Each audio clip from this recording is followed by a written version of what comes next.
Hi, my favorite students. Happy Easter, Joy Pax. I told you that I would record me painting my Picasso portrait, which is what I ended up coming up with. I don't know if you can see with the light. Um, I can only create with music on in the background. I think some of you know that before I got my autoimmune disease that affects my hands and drawing and writing, that I had an artist studio and gallery, and I was an oil painter and classically trained in oil portraiture from the time I was 9 years old. And I was painting in oils until I was diagnosed when I was 32. So it's been almost 10 years since I haven't been able to hold a paintbrush. So this will be the very first time I painted anything in 10 years. So I'm using just some acrylic gouache on a piece of A4 paper, and I'm going to try to do kind of a Picasso-esque painting and kind of break it up in a cubist way, and we'll see what happens. I'm trying to get my figure out how to get my computer. Maybe if I just put the computer on the table. Can you see? I should have planned this out better, shouldn't I? Story of my life.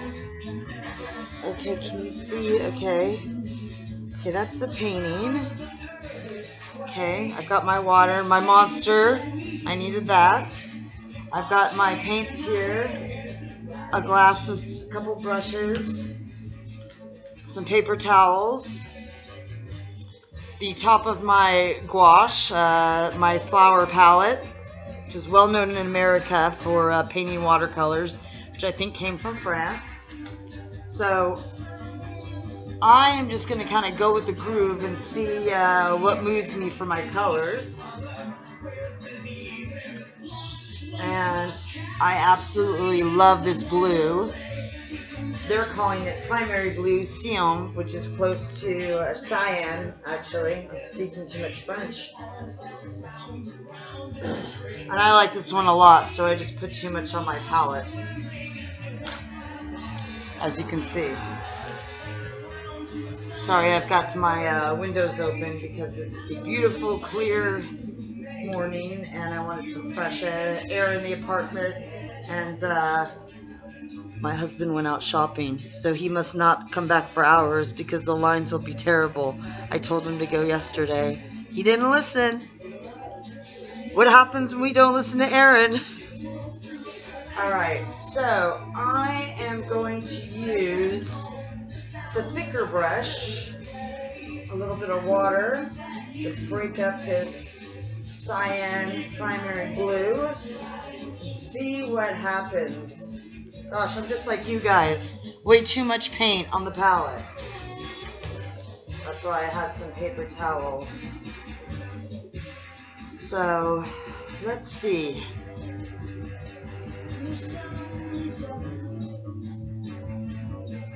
And like I mentioned before, you can do blending. I'm going to name drop Zoe. Zoe did a really good shading and blend on one of her Picasso pieces that came out absolutely fantastic. So here's a shout out to Zoe for creating an absolutely splendid piece. For me, I want a little more of a watercolor effect, so it's not so thick.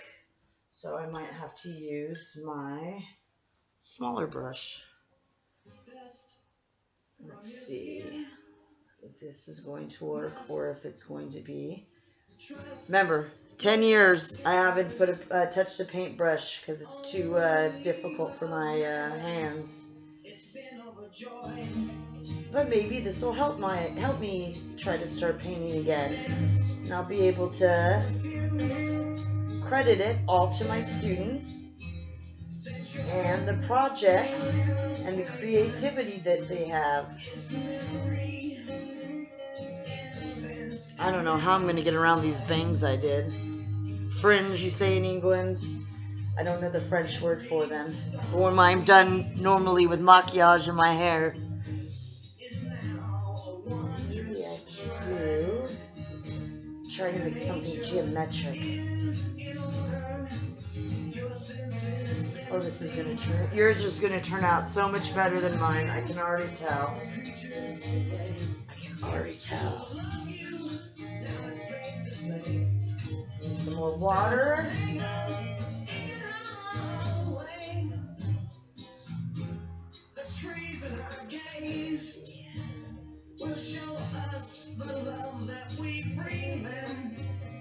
Like I said, I kind of made mine a little watercolory, so I could blend. And I think I just found my definition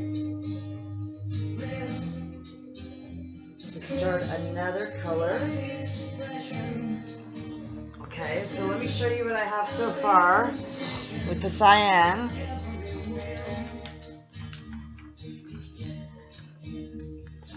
I don't know if you can see. It's more of a blob than a geometric figure. I know yours will turn out better. So I'm going to try another color in another space.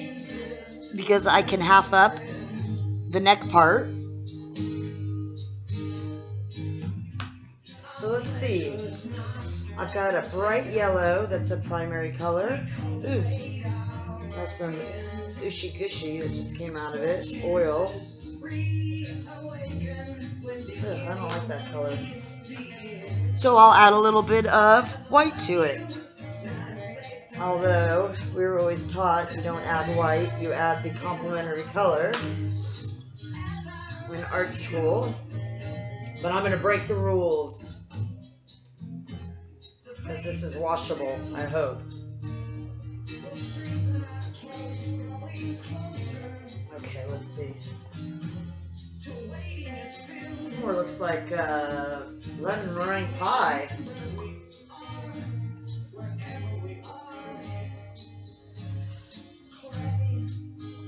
Let's see.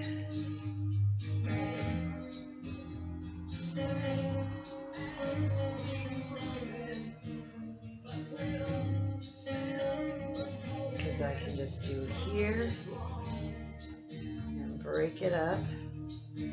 See, my hands can't do straight lines. It's very frustrating to an ex-painter when you can't control your brush the way that your mind wants it to be controlled. But I'll do my best. That's all we can do, right? We do our best. Okay, so I made some lemon meringue pie yellow for half the neck. So, the lemon meringue pie, because these are kind of mellow colors.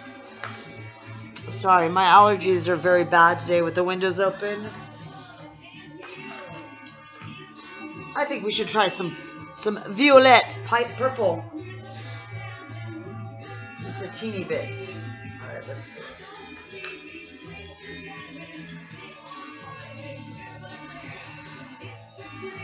So I'll try a little bit of that. Oh, and the white I still had on the brush made it kind of a cool lavender. All right, so let's try this part. Half it up.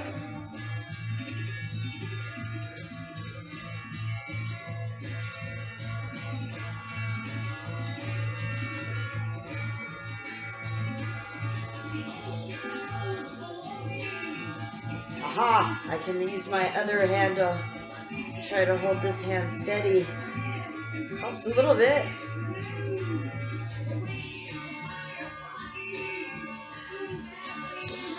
Let's see.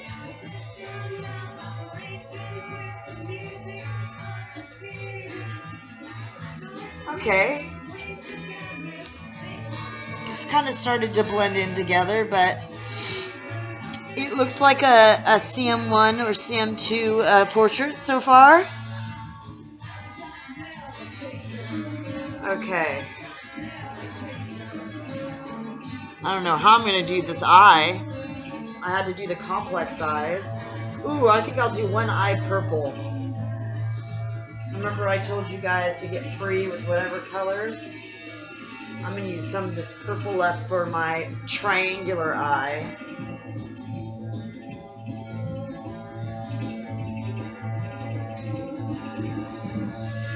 And maybe leave the pupil another color, or the isis one color and the pupil another, or maybe I'm getting too far ahead of myself. And then I can do the other eye, maybe like a lime green. Is there any, oh, this one came out without too much ooshi-gooshi. These are old. Let's see. Let's see what we got. Ooh, this is a cool lime green. We all know how much I like lime green. It's such a cool color. Okay, so I'm going to try lime green eyelid on my other eye.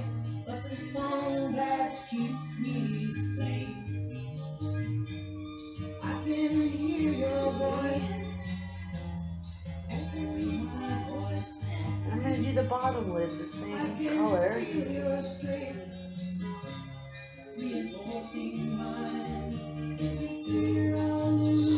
Okay. So that's looking a little bit cooler.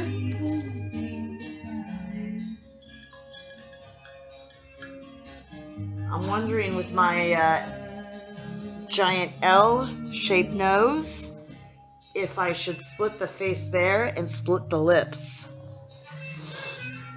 Maybe split the face like with a red or a pink, and then do the lips. Ooh, maybe that green. That would be a good complementary color, I think. Because did you red and green are actually complementary colors. When you have your primary colors of red, yellow, and blue, and that's your primary color wheel, but then you have colors that go diagonal. Orange and purple are opposite colors. Red and green are opposite colors, meaning that they actually can go well together. So let's see. I think I'll try some of this pinky. Is it going to be alizarin crimson? No, it's going to be primary red. Ooh, this looks like blood. Ugh. Okay, there we go.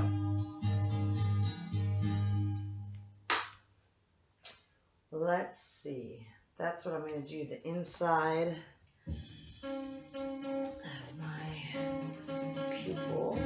Isis, I mean. Well, I think it's going to be the pupil too. Maybe I'll get a toothpick and put a different color in there because this brush isn't fine enough. Okay. And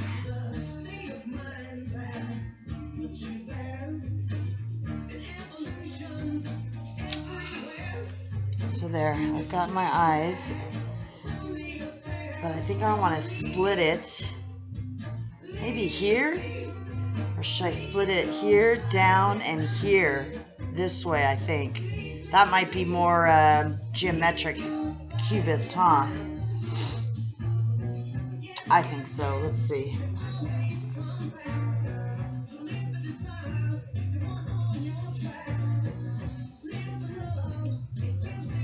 Oops.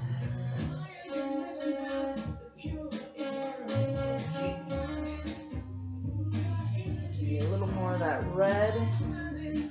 It's actually a pretty good red.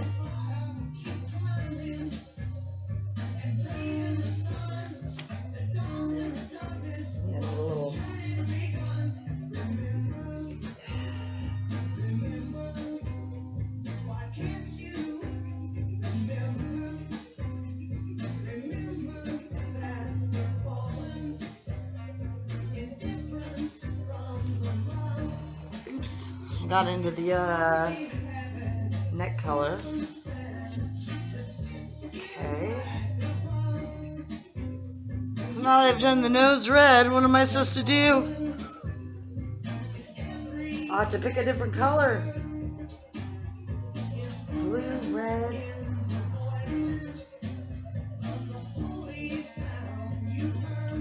You know what? I'm not going to make you guys sit and watch me decide to paint the rest of this. I am going to finish this and do a sped up version so that you know those sped up versions, and then I will show you the finished product. All right, I'll speak to you in a bit.